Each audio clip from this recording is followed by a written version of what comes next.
Imediatamente liguei para ele estava livre. Livre sim. Ele poderia vir. E ele veio.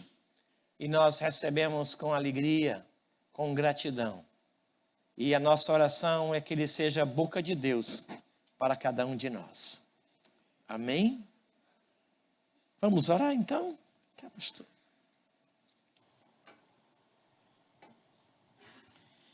Senhor querido, o Senhor pôs o nome do pastor Luiz André na nossa mente, não apenas por conta da amizade que nos une, mas por conta do compromisso que ele tem e do qual nós somos testemunhas.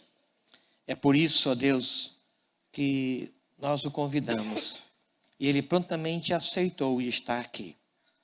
Nós estamos agora como Maria, lá em Betânia, naquela vila pequena, para ouvir o que o Senhor tem para cada um de nós. Certamente o Senhor falará, e nos edificará, e nos orientará. E aquilo que o Senhor falou a ele, por ele, agora fale a nós. Em nome de Jesus. Amém. Obrigado. Muito boa noite, meus irmãos. Muito boa noite, meus irmãos. Graça e paz. É uma alegria poder estar com os irmãos, poder rever alguns, estar com o pastor Waldenberg. Eu estou me recuperando de uma semana de Covid, por isso, na semana passada, de fato, era desígnio de Deus não estar com os irmãos no domingo à noite. No domingo à noite eu estava no culto, na nossa igreja. Eu sou pastor lá na Igreja Cristã Evangélica do Mandaqui, na Zona Norte de São Paulo. E estava muito mal, muito mal. Não conseguia ficar em pé, pedir socorro lá. Ainda bem que a gente tem outros pastores na igreja, para que eles pudessem ajudar ali na ministração da ceia, na pregação. Mas eu estava no culto. No dia seguinte fui até o pronto-socorro, não achava, não imaginava, não passava pela cabeça de jeito nenhum que era a Covid, mas aí o exame deu que era Covid, eu fiquei a semana, aí minha esposa pegou a Covid também, e a gente ficou a semana meio que recluso, e estou agora no rescaldo final já, passado o isolamento, sem transmitir o vírus, mas ainda com um pouquinho de rescaldo, tá bom? Muito obrigado, pastor, pelo convite, pelo honroso convite. Eu mandei uma fotinho da minha família, minha esposa não pôde vir, meus filhos não vieram. Será que a gente consegue transmitir? Aí. A Vivian, minha esposa, Yuri, meu filho mais velho, de 7 anos, e a Maia, minha filha mais nova, de 4 aninhos. Esta é a família que o Senhor tem permitido construir uma bênção de Deus na nossa vida, um presente do Senhor para nós. Então, eles não estão aqui presencialmente, mas eu trouxe a fotinho para os irmãos os conhecerem e a gente também se sentir um pouquinho mais ambientado. Meus pais estão aqui comigo, seu Luizinho e dona Reginilda, são membros ali da Igreja Cristã Evangélica do Monte Castelo. Eu gostaria de iniciar a minha palavra introdutória, antes ainda de lermos o texto bíblico e meditarmos na palavra, dar os parabéns pelos 109 anos da Igreja Cristã Evangélica de São José dos Campos e dizer para vocês que, de maneira muito direta, vocês fazem parte da nossa história, da minha história. Alguns eu os conheço, né? Presbítero Manuel Coutinho, presbítero Carlos, a gente tem convivência aí por causa da editora, mas a Igreja Cristã Evangélica de São José faz parte da nossa história. Isso começou lá, nem era nascido ainda, lá em 1966, quando o pastor dessa igreja era o pastor Gessé Pereira de Alcântara. E, sob a liderança do pastor Gessé, essa igreja começou um ponto de pregação na rua Presidente Vargas, ali na Vila Piratininga, no Jardim Paulista, na verdade. Ali na rua Presidente Vargas morava minha avó. E minha família morava ali, meu pai morava ali. E o evangelho chegou à nossa casa por meio do ministério da Igreja Cristã Evangélica de São José dos Campos, que iniciou esse trabalho lá na rua Presidente Vargas e que fundou então, que nasceu então a Igreja Cristã Evangélica do Monte Castelo. Então eu sou grato a Deus pelos irmãos lá do passado, pastor Gessé, na época o presbítero Manuel Pereira Costa, o presbítero José Pereira Costa, Antônio Rodrigues Júnior, membros aqui da Igreja Central e que foram instrumentos de Deus para evangelização, para expansão do reino de Deus aqui na cidade de São José dos Campos. Então, a primeira parte da história, muito longínquamente, mas fundamental, porque o evangelho chegou na nossa casa por meio de vocês. Num segundo momento, agora mais recente, o ano é 2012, eu estava concluindo o meu mestrado em políticas sociais e eu escrevi o meu mestrado sobre o papel da igreja na assistência social no Brasil. E eu usei como referencial teórico o Edenlar das crianças, para dizer a importância da igreja no aspecto social, o quão a igreja é fundamental na sociedade. E então eu vim aqui em São José, conversei com o pastor João Arantes, fiz uma longa entrevista com o pastor João Arantes, ele me contou a história do Edenlar, e depois o assunto saiu do Edenlar, foi para a Igreja Cristã Evangélica do Brasil. Os irmãos mais antigos sabem muito bem o quanto ele amava falar da ICEB, e depois eu fui até o Edenlar para conversar com o presbítero José Carlos, ele também contou a história do Edenlar, e eu pude então fazer a minha dissertação de mestrado baseada na entrevista com esses irmãos. Então a Igreja de São José dos Campos faz parte da minha vida no Evangelho, na minha formação acadêmica e também, por fim, na minha vida familiar, porque aí nos últimos 30 anos, essa igreja tem cuidado da minha família, porque meus tios são membros aqui, meu tio Pedro, a minha tia Zélia, são membros aqui da igreja, e então vocês têm cuidado deles, e nós somos gratos a Deus pela vida de vocês, e por isso, muito obrigado e parabéns pelos 109 anos de existência da Igreja Cristã Evangélica. Vamos abrir a palavra de Deus agora? Atos capítulo 17.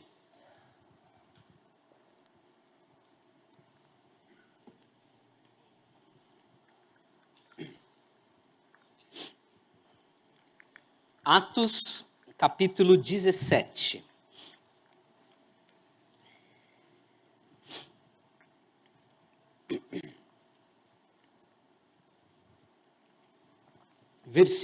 A partir do versículo 16, Atos 17, a partir do versículo 16. Diz assim, as Sagradas Escrituras, a palavra de Deus. Enquanto Paulo os esperava em Atenas, seu espírito se revoltava em face da idolatria dominante na cidade. Por isso, dissertava na sinagoga entre os judeus e gentios piedosos. Também na praça, todos os dias, entre os que se encontravam ali.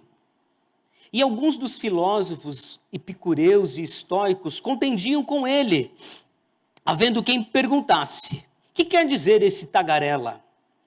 E outros, parece pregador de estranhos deuses, pois pregava a Jesus e a ressurreição. Então, tomando-o consigo, o levaram ao Areópago, dizendo, poderemos saber que nova doutrina é essa que ensinas? posto que nos traze aos ouvidos coisas estranhas, queremos saber o que vem a ser isso. Pois todos os de Atenas e os estrangeiros residentes de outra coisa não cuidavam senão dizer ou ouvir as últimas novidades. Então Paulo, levantando-se no meio do Areópago, disse: Senhores atenienses, em tudo vos vejo acentuadamente religiosos, porque, passando e observando os objetos do vosso culto, encontrei também um altar no qual está escrito: ao Deus desconhecido. Pois esse que adorais sem conhecer é precisamente aquele que eu vos anuncio.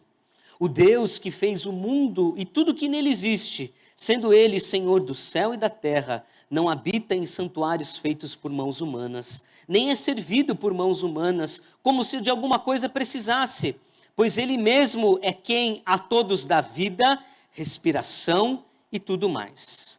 De uma só vez, toda a raça humana, de uma só, fez toda a raça humana para habitar toda a face da terra, havendo fixado os tempos previamente estabelecidos e os limites de sua habitação, para buscarem a Deus, se porventura tateando possam achar, bem como não está longe de cada um de nós, pois nele vivemos e nos movemos e existimos, como alguns dos vossos poetas têm dito, porque dele também somos geração. Sendo, pois, geração de Deus, não devemos pensar que a divindade é semelhante ao ouro, à prata ou à pedra, talhados pela arte e imaginação do homem. Ora, não levou Deus em conta os tempos da ignorância, agora, porém, notifica aos homens que todos, em toda parte, se arrependam. Porquanto estabeleceu um dia em que há de julgar o mundo com justiça por meio de um varão que destinou e acreditou diante de todos, ressuscitando dentre os mortos. Quando ouviram falar da ressurreição dos mortos, uns escarneceram, outros disseram: a respeito disso, te ouviremos noutra ocasião. A essa altura, Paulo se retirou no meio deles. Houve, porém, alguns homens que se agregaram a ele e creram. Entre eles estava Dionísio, o Areopagista, uma mulher chamada Dâmaris, e com eles outros mais. Amém. Vamos orar mais uma vez, meus irmãos. Vamos fechar os nossos olhos, vamos falar com o Senhor. Nosso Deus, Pai bendito, nós estamos diante da Tua palavra, estamos diante do Teu livro, diante das Sagradas Escrituras. Ela é alimento para a nossa alma, e nós te pedimos, ó Deus, que neste tempo, neste momento oportuno que nos reunimos ao redor dela, o Senhor venha a falar conosco. Que as nossas limitações não venham a ser impedimentos para ouvirmos do Senhor na noite de hoje. Que o Teu Santo Espírito, ó Senhor, tenha liberdade entre nós, para falar ao nosso coração, para cuidar do nosso coração e para nos ajudar, ó Deus, a continuar a sermos igreja de Jesus Cristo. É o que desejamos, ó Senhor, para a glória do Teu nome, em nome de Jesus. Amém. A pergunta que quero iniciar com vocês na meditação desta noite é: diante dos 109 anos que esta igreja completa, que beleza é poder celebrar 109 anos de história, que bonita história. A pergunta que se faz é: ainda estamos sendo relevantes? Eu incluo o termo ainda, porque de fato a história da Igreja Cristã Evangélica de São José dos Campos, ela mostra a sua relevância ao longo da sua história. Quantas são as igrejas que foram plantadas na cidade de São José dos Campos, na região do Vale do Paraíba? Quantas foram as pessoas alcançadas por Jesus Cristo por meio desta comunidade de fé? Quantas pessoas foram alicerçadas na palavra por meio da pregação do evangelho que foi feito ao longo dos anos. Mas a pergunta é: ainda estamos sendo relevantes? Porque a relevância, ela se dá em dois gêneros, num adjetivo, que tem a ver com importância e indispensabilidade. Nós somos importantes para uma sociedade. Nós somos indispensáveis a uma sociedade. Uma igreja é importante para o mundo. Qual a importância de uma igreja no mundo?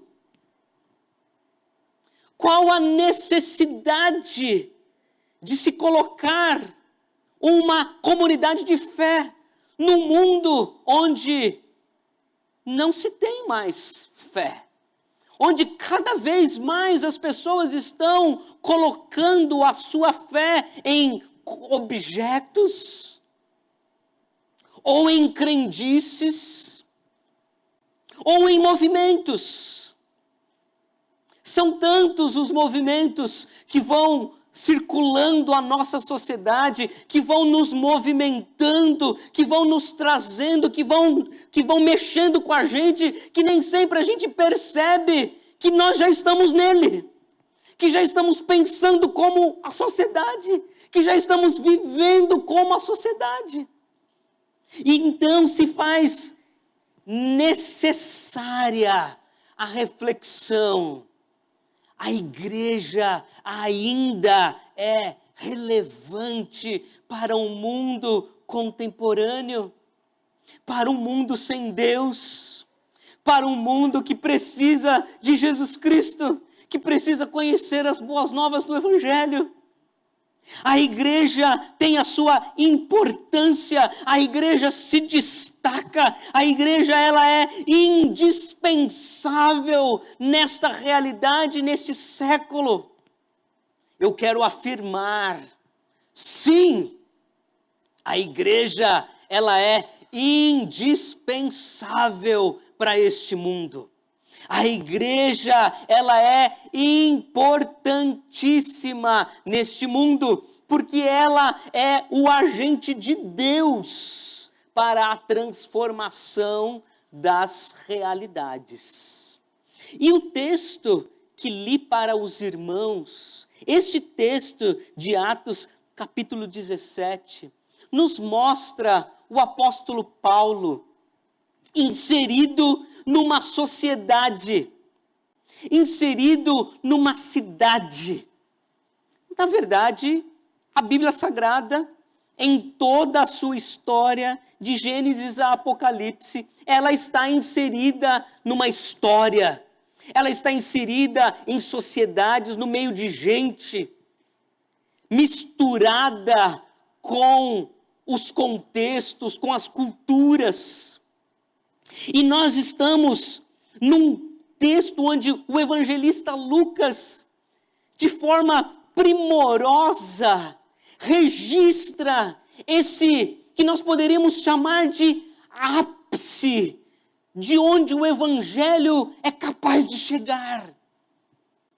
Porque quando a gente observa a história da humanidade, nós estamos falando de Atenas, nós estamos falando da Grécia, nós estamos falando do lugar onde brotou a filosofia, o mundo do pensamento, o lugar que influenciou o mundo. É claro que nesta ocasião onde o apóstolo Paulo está inserido, Atenas não é mais a grande Atenas, mas ela vivia do seu status, ela tinha resquícios da sua história.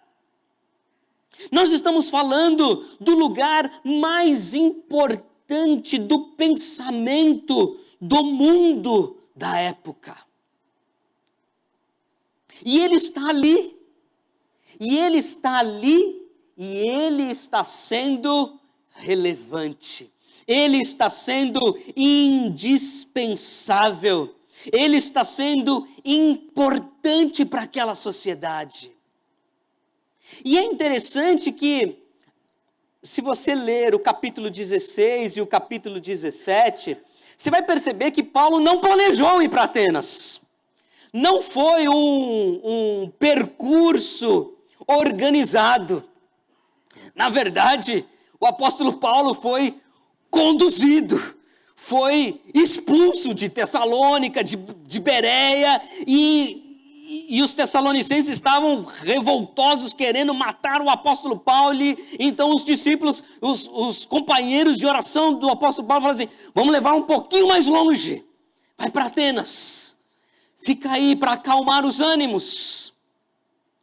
E ele chega naquele lugar, não estava planejado, mas era plano do Espírito Santo de Deus, que a igreja de Jesus Cristo, através do homem de Deus, do apóstolo Paulo, chegasse na Grécia, fincasse de fato e de verdade, o evangelho chegasse na Europa. E eu gostaria então de refletir com os irmãos nesses minutos sobre esses fatores que revelam a importância, a relevância da igreja no mundo. E com isso, animar a mim, a você, animar a todos nós, para que a gente se sinta de novo impactado com a força do Evangelho, com o poder da palavra de Deus, para fazermos diferença nesse mundo. Para que de fato a sociedade em que vivemos, para que de fato a cidade de São José dos Campos, a região do Vale do Paraíba, o estado de São Paulo, para que o Brasil e o mundo sejam impactados, porque há um povo que faz diferença nesta terra, porque tem um povo que encarnou o Evangelho, que tem um povo que vive e respira a palavra de Deus. E então, uma igreja relevante, eu observo nos primeiros versículos que uma igreja relevante, ela é sensível à voz do Espírito e discerne espiritualmente a situação de sua sociedade. Ela é sensível à voz do Espírito e discerne espiritualmente a situação de sua sociedade. Vejam o versículo 16. Atos 17, 16. Enquanto Paulo esperava em Atenas, seu espírito se revoltava em face da idolatria dominante da cidade. Ele estava aguardando os companheiros de oração. Ele estava aguardando os companheiros de ministério para continuar o ministério. Mas enquanto aguardava, o apóstolo Paulo, inquieto como a sua natureza, a sua biografia nos revela, provavelmente ele foi dar uma voltinha na cidade, foi fazer um tour, foi conhecer os pontos turísticos de Atenas. Ele está em Atenas, gente. Ele está na Grécia Antiga. E ele começa a andar pela cidade. Mas quando ele começa a andar pela cidade, ele começa a observar algo que lhe chama a atenção. A cidade de Atenas tinha mais altares do que habitantes. Esta era a realidade ateniense. Mais altares espalhados pela cidade do que números de habitantes na cidade. Ele vai olhando, ele vai observando, ele vai se atentando e aquilo vai revoltando, vai queimando de raiva internamente o coração, o espírito daquele homem de Deus.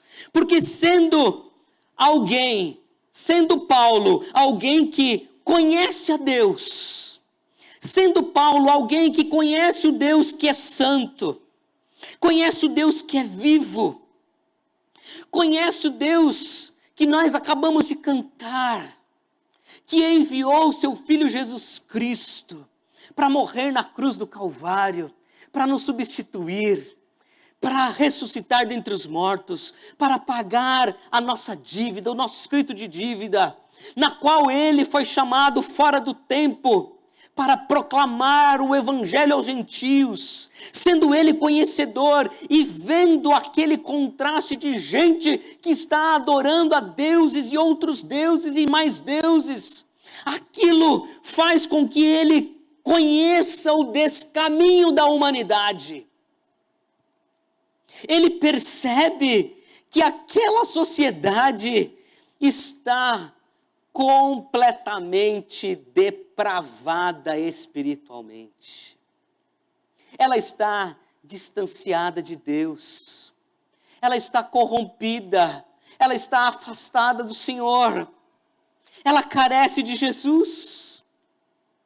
Ela precisa urgentemente ouvir as boas novas do Evangelho, porque ela adora a múltiplos deuses.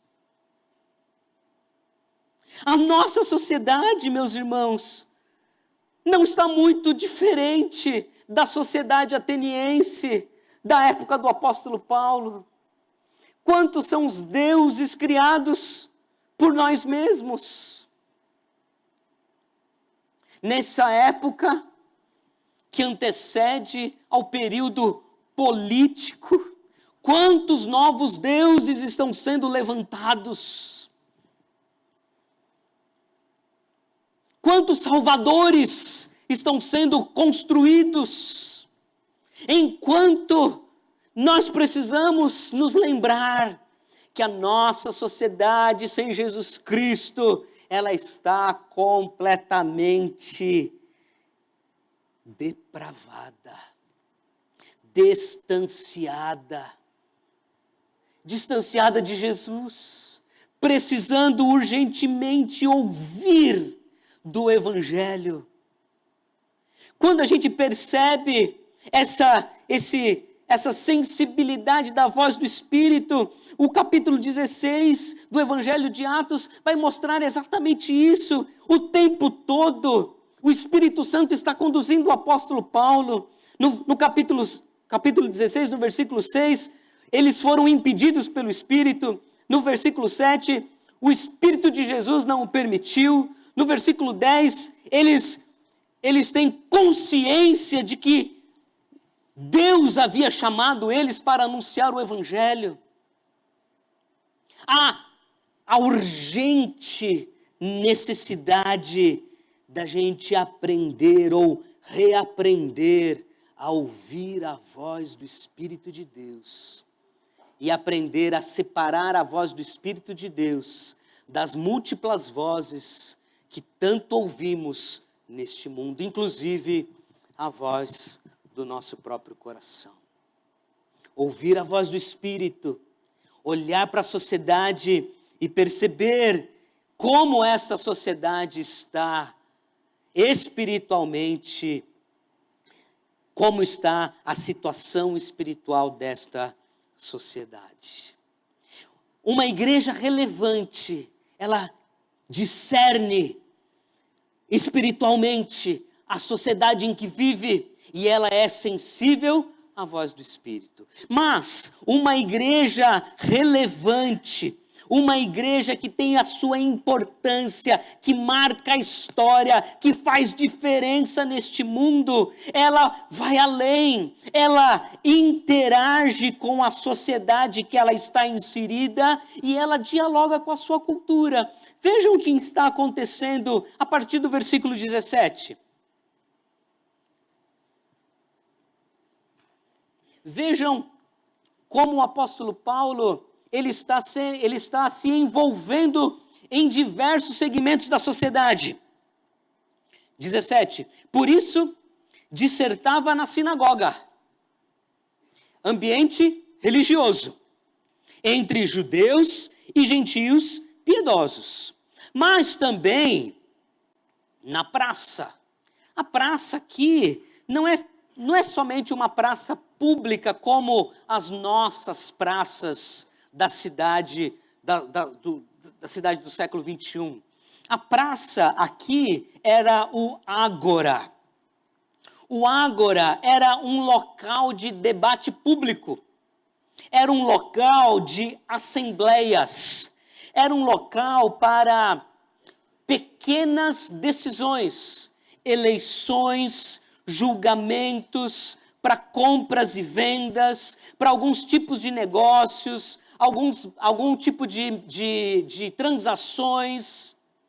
Então não é a praça onde as pessoas se sentavam ali para conversar, era um local oficial para algumas discussões. Então vejam, o apóstolo Paulo foi para a sinagoga, ambiente religioso, depois ele foi para a praça, no grego ágora, para esse lugar um pouco mais formal, e nesse ágora ele encontrou alguns filósofos. Versículo 18. Nesses filósofos, ele começa a conversar com os epicureus e com os estoicos. Os epicureus, eles consideravam os deuses remotos. Eles consideravam os deuses remotos e o mundo estava entregue ao acaso. Enquanto que os estoicos, eles reconheciam a existência de um Deus, mas um Deus panteísta. O panteísmo é a crença de que Deus e o universo são uma coisa só. Então imagina os tipos de filosofia aqui. 2 tipos de filosofias completamente diferentes. Os epicureus enfatizando o acaso, a fuga, o prazer, enquanto que os estoicos, eles enfatizavam a fatalidade, a submissão, a dor. E ele está conversando com esses filósofos ali, na praça. E esses filósofos estão dizendo o seguinte para Paulo: o que quer dizer esse tagarela? Esse homem está ensinando algumas coisas para nós e nós não estamos entendendo. Porque eles estão considerando que o apóstolo Paulo está ensinando sobre 2 deuses, sobre Jesus e sobre a ressurreição. Mas Paulo não está ensinando sobre 2 deuses, Jesus e ressurreição. Ele está ensinando sobre Jesus que morreu e ressuscitou. E essa ideia do tagarela é a ideia de alguém que não tem um raciocínio meio lógico, que está pegando um monte de ideias desconexas e está se apropriando dessas ideias e está apresentando essas ideias. Então, os filósofos não estão entendendo o que o apóstolo Paulo está dizendo, mas o importante é que o apóstolo Paulo está interagindo, está dialogando com as pessoas da sua sociedade. Ele está na sinagoga, ele está na praça, e esses filósofos, então, a partir da não compreensão, chegam para o apóstolo Paulo: peraí, a gente está percebendo que você tem muita coisa, a gente não está entendendo muito o que você está dizendo, nós vamos te conduzir para o Areópago, a colina de Marte, o lugar mais importante da filosofia, o lugar das discussões mais profundas. Nós vamos te conduzir ao ápice. Sinagoga, praça, Areópago. E o apóstolo Paulo vai para lá. Só que quando o apóstolo Paulo chega lá, é a grande oportunidade. É a oportunidade para verbalizar para aquelas pessoas que sim, gostavam de novidades, gostavam de novas filosofias, gostavam de coisas sempre de novidades. E então o apóstolo Paulo vem para apresentar, para pregar o evangelho. Então vejam, meus irmãos, uma igreja relevante, ela é, em primeiro lugar, sensível à voz do Espírito e discerne espiritualmente a realidade da sua sociedade. Há uma urgência no mundo. O mundo jaz no maligno.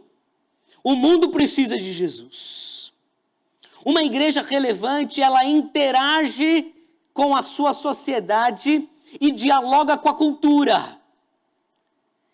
Nós precisamos de gente em todos os segmentos da sociedade. Nos ambientes religiosos, nos ambientes jurídicos. Sim, nós precisamos de gente nos ambientes políticos. Nós precisamos de gente nos ambientes de negócios. Nós precisamos de cristãos sendo os grandes empresários da nossa nação. Precisamos de cristãos dirigindo os hospitais da nossa cidade. Nós precisamos invadir a sociedade com o evangelho de Jesus Cristo encarnado em nós. Porque o apóstolo Paulo fez isso. Ele entrou onde ele teve oportunidade, ele entrou. Então, em segundo lugar, uma igreja relevante, ela interage com a sua sociedade e dialoga com a sua cultura. Para quê? Para que tudo isso? Para pregar o evangelho. Porque uma igreja relevante só é relevante, meus irmãos, porque ela tem uma mensagem.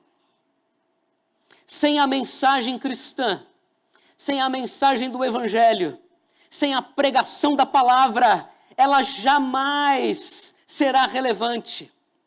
Ela pode ser uma boa ONG, ela pode ser um bom clube. Sem uma pregação da palavra, sem o evangelho de Jesus Cristo, ela nunca será igreja.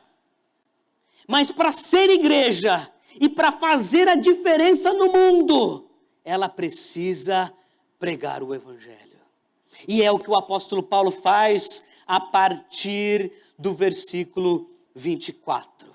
Mas antes, quero ler o 22 e 23. Então Paulo se levantou no meio do Areópago e disse: Senhores atenienses, em tudo vos vejo acentuadamente religiosos, porque passando e observando os objetos do vosso culto, encontrei também um altar no qual está escrito: ao Deus desconhecido. Pois esse que adorais sem conhecer é precisamente aquele que eu vos anuncio. Uma igreja relevante tem uma mensagem: Jesus Cristo. E aí ele anuncia: o Deus que fez o mundo e tudo que nele existe, sendo ele Senhor do céu e da terra, não habita em santuários feitos por mãos humanas, nem é servido por mãos humanas, como se de alguma coisa precisasse, pois ele mesmo é quem a dá, pois ele mesmo é quem a todos dá vida, respiração e tudo mais. De um só fez a raça humana para habitar sobre toda a face da terra, havendo fixado os tempos previamente estabelecidos e os limites da sua habitação, para buscarem a Deus e se porventura tateando possam achar, bem que não está longe de cada um de vós, pois nele vivemos, nos movemos e existimos, como algum dos vossos poetas tem dito, porque dele também somos geração, pois sendo geração de Deus, não devemos pensar que a divindade é semelhante ao ouro, a prata ou a pedra, talhados pela arte da imaginação de homem. Ora, não levou Deus em conta os tempos da ignorância, agora, porém, notifica aos homens a todos, que em toda parte se arrependam, porquanto estabeleceu um dia em que há de julgar o mundo com justiça por meio de um varão que destinou e acreditou diante de todos, ressuscitando dentre os mortos. Este, qual é o seu nome? Jesus Cristo, Uma igreja relevante, ela tem uma mensagem, ela tem uma pregação, ela prega a viva palavra de Deus. O apóstolo Paulo faz uma descrição a respeito de Deus tão belíssima deste texto. Deus é o Criador, Deus é o sustentador, Deus é digno de adoração, Deus é juiz, Deus é o Salvador.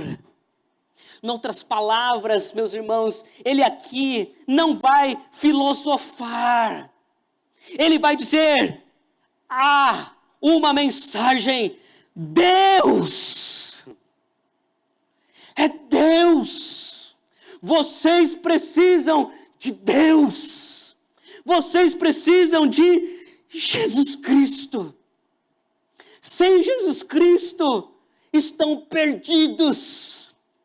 Este varão, a qual ele, Deus, ressuscitou dentre os mortos, e que um dia há de julgar o mundo com justiça e com equidade.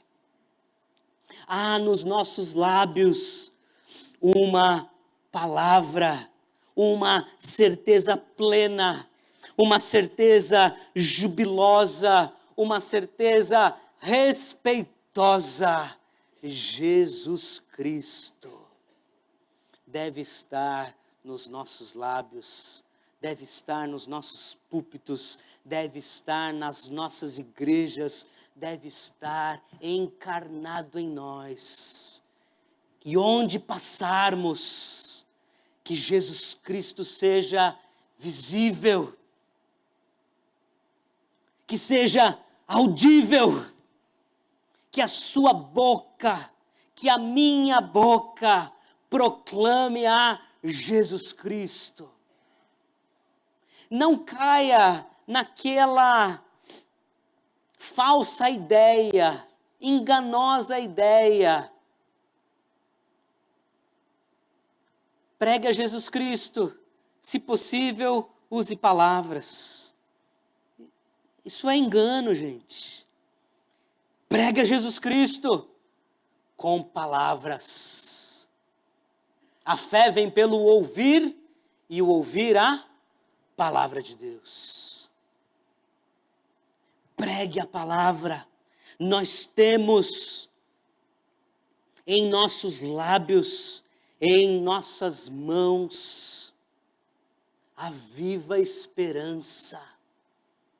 Esperança para a nossa alma. A nossa condição miserável da nossa sociedade foi restaurada por meio de Jesus Cristo. Foi resgatado o nosso pecado, a nossa dívida foi paga por Jesus.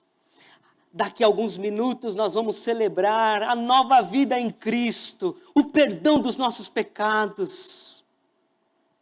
Alvo mais que a neve nós poderemos cantar.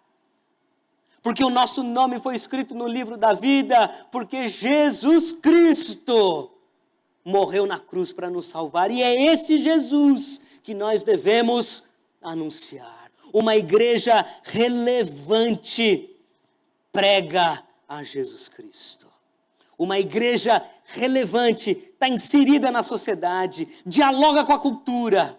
Uma igreja relevante está sensível ao Espírito e está consciente da condição espiritual da nossa sociedade. Então, se a condição espiritual da nossa sociedade é a miséria, nós temos em nossas mãos a alternativa para mudar essa realidade. Sendo relevantes, sendo importantes para esse mundo, oferecendo para eles a Jesus Cristo. Mas o texto vai finalizar com possíveis reações. O versículo 32 vai dizer que uns escarneceram, outros protelaram, deixa para lá, e outros aceitaram. É assim, o evangelho é desse jeito. Quando a gente prega o evangelho, isso acontece. Alguns vão escarnecer, alguns vão rejeitar, alguns vão protelar. Mas, gente, alguns, a mensagem cai em terra boa. Louvado seja Deus. Alguns se achegam. O Evangelho é a boa notícia, é a graça irresistível de Jesus. Aqui, alguns ouviram, alguns aceitaram, alguns se achegaram. E o nome de Jesus foi engrandecido, porque a obra dele foi concluída no coração dessas pessoas. Não importa os resultados imediatos ou visíveis que veremos, importa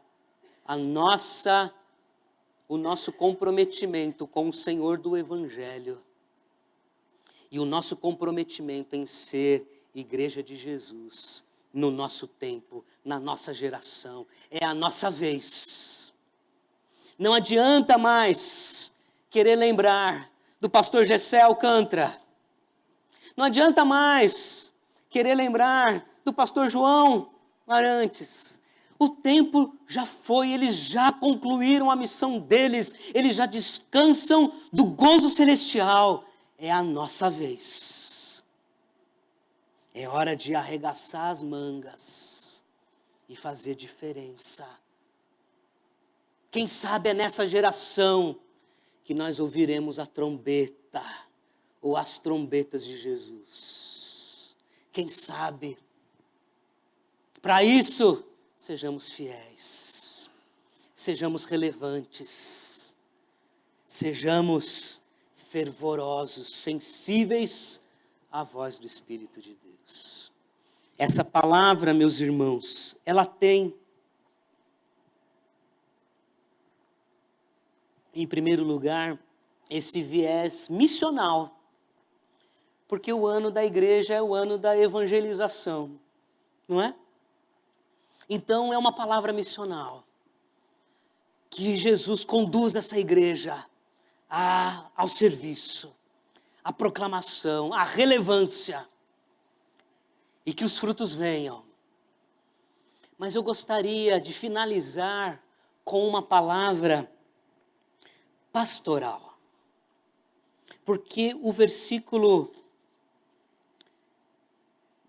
25 para mim é o mais relevante nesta semana para o meu coração deste texto, e gostaria de compartilhar.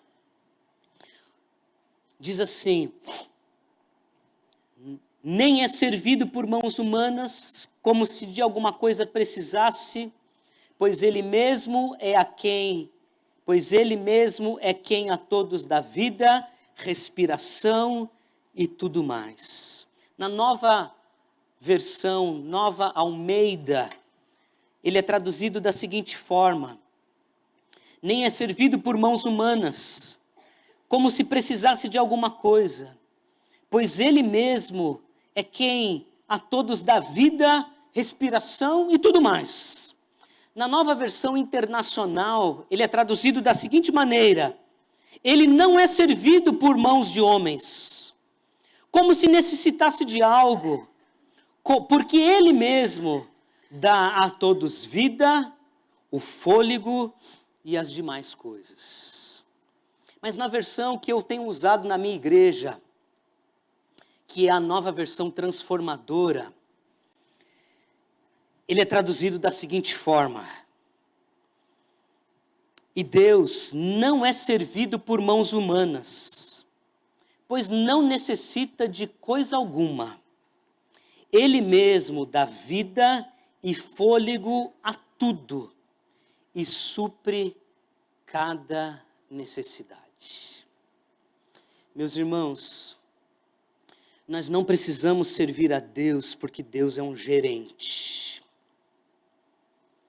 Deus não é um gerentão. Deus não é um gerentão que nos obriga a servi-lo. O texto diz, eu li em 4 versões, ele precisa do nosso serviço. Ele não precisa do nosso serviço. Mas Ele ama o nosso serviço, porque Ele é nosso Pai. E Ele, em sendo nosso Pai, Ele cuida da sua igreja. Ele cuida de um jeito tão especial. Ele cuida de cada necessidade. Da menor, talvez da mais insignificante que você possa imaginar, Ele cuida. Mas da maior também. Daquela que foge do controle. Daquela que veio uma sentença de um laudo médico que tirou a paz.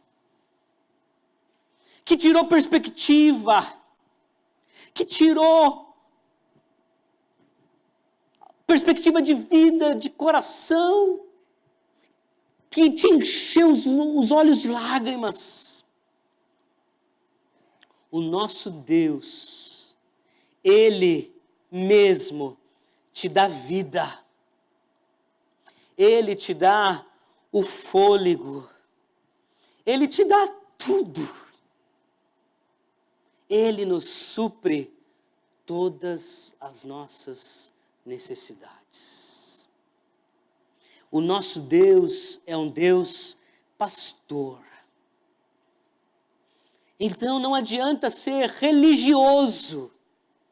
Não é isso o desígnio desse texto para o nosso coração, sermos religiosos num desejo de prestar serviços a Deus, construir belas casas, fazer coisas grandes para Ele, como se Ele precisasse disso. Deus não precisa disso. É Ele quem nos oferece todas essas coisas. Portanto, Ele é aquele que nos dá. E não é aquele que necessita. Na sua natureza reside o criar e o doar. Na sua natureza reside o criar, o doar e o sustentar. E Ele cuida de cada um de nós. Seja qual for a necessidade, Deus continua a cuidar da sua igreja, porque Ele é o nosso bom pastor.